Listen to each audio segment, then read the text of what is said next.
12 ମାସରେ 12ଟି ସଂକ୍ରାନ୍ତି ତନ୍ମଧ୍ୟରୁ ମକର ସଂକ୍ରାନ୍ତି ହେଉଛି ଭାରତୀୟଙ୍କ ନିମନ୍ତେ ଏକ ନିଆରା ପର୍ବ।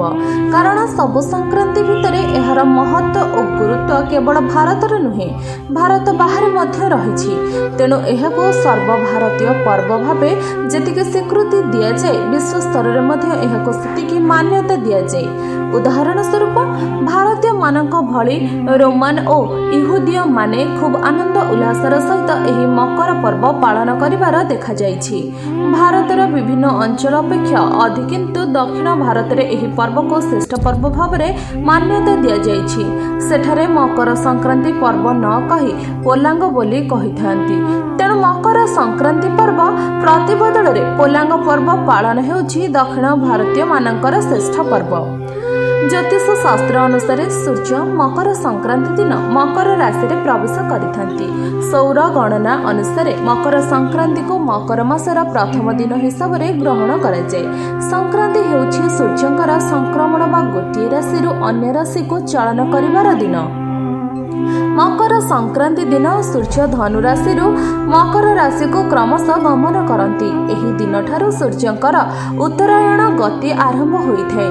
ସହଜରେ କୁହାଯାଇପାରେ ଯେ ପ୍ରତ୍ୟେକ ସଂକ୍ରାନ୍ତିରେ ସୂର୍ଯ୍ୟ ଗୋଟିଏ ଲେଖାଏଁ ରାଶିକୁ ଗମନ କରି ସେଥିରେ ଏକ ମାସ ଅବସ୍ଥାନ କରିଥାନ୍ତି। ତେଣୁ ପୂର୍ବବତ୍ ସେହିଭଳି ମକର ସଂକ୍ରାନ୍ତି ଦିନ ସୂର୍ଯ୍ୟ ଉତ୍ତରାୟଣ ହୋଇ ମକର ରାଶିକୁ ଆସନ୍ତି।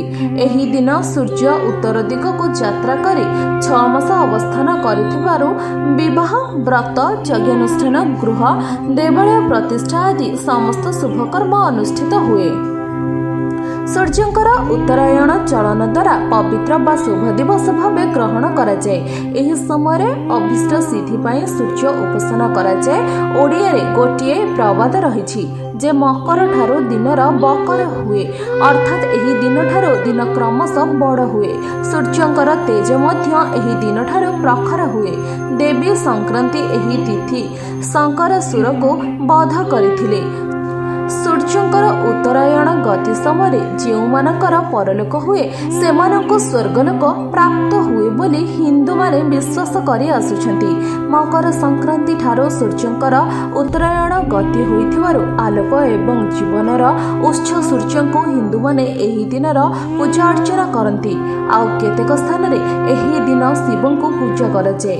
କେତେକ ଏହି ଦିନରେ ଉଭୟ ଶିବ ଏବଂ ସୂର୍ଯ୍ୟଙ୍କୁ ପୂଜା କରନ୍ତି। ଏହି ମକର ସଂକ୍ରାନ୍ତିର ପୁଣ୍ୟ କାଳରେ ପ୍ରତ୍ୟୁଷରୁ ନଦୀ ପୁଷ୍କରିଣୀ ସ୍ନାନ ଦେଇ କାର୍ଯ୍ୟ ସମାପନ କରି ସୂର୍ଯ୍ୟଙ୍କୁ ଦର୍ଶନ କଲେ ସକଳ ପାପରୁ ମୁକ୍ତି ମିଳେ। ଅବଶ୍ୟ କେଉଁ ଆବାହମାନ କାଳରୁ ସରୋବର, ନଦୀ ତଟ, ମହୋଦଧି ପ୍ରଭୃତି ପବିତ୍ର ସ୍ଥାନମାନଙ୍କରେ ମକର ମେଳା, ସାଧୁସଙ୍ଗ ଏବଂ ମହୋତ୍ସବର ପରମ୍ପରା ଆଦ୍ୟବଧି ଚାଲି ଆସିଛି। ଏହି ଦିନ ପ୍ରସିଦ୍ଧ ଗଙ୍ଗାସାଗରଠାରେ ଏକ ବିରାଟ ମେଳା ହୁଏ। ପୁଣ୍ୟ ଲାଭ ଆଶାରେ ଏହି ଦିନ ଅନେକ ଧାର୍ମିକ ଲୋକ ଗଙ୍ଗାସାଗରରେ ବୁଡ଼ ପକାଇଥାନ୍ତି। ମକର ସଂକ୍ରାନ୍ତି ଦିନ ଅନେକ ସ୍ଥାନରେ ଗୁଡ଼ି ଉଡ଼ା ପ୍ରତିଯୋଗିତା ଆୟୋଜନ କରାଯାଇଥାଏ। ବିଶ୍ୱାସ କରାଯାଏ ଏହି କାଳ ମଧ୍ୟରେ ମୃତ୍ୟୁବରଣ କରୁଥିବା ମନୁଷ୍ୟ ବିଷ୍ଣୁ ଲୋକରେ ସ୍ଥାନ ପାଇଥାଏ। ଏହି ପବିତ୍ର ଦିନରେ ଶ୍ରୀମନ୍ଦିରରେ ଶ୍ରୀ ଜଗନ୍ନାଥ ମହାପ୍ରଭୁଙ୍କ ଦ୍ୱାଦଶ ଯାତ୍ରା ମଧ୍ୟରେ ଅନ୍ୟତମ ଉତ୍ତରାୟଣ ଯାତ୍ରା ବା ମକର ସଂକ୍ରାନ୍ତି ଉତ୍ସବ ସମାରୋହରେ ପାଳିତ ହୋଇଥାଏ।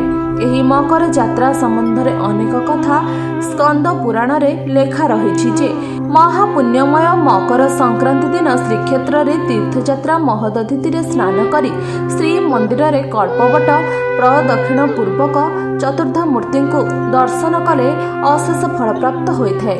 ସକଳ ମନସ୍କାମନା ପୂର୍ଣ୍ଣ ମଧ୍ୟ ହୋଇଥାଏ ବୋଲି କୁହାଯାଇଛି। ବ୍ୟୁରୋ ରିପୋର୍ଟ, ସମ୍ପୂର୍ଣ୍ଣ ନ୍ୟୁଜ୍ ଓଡ଼ିଆ।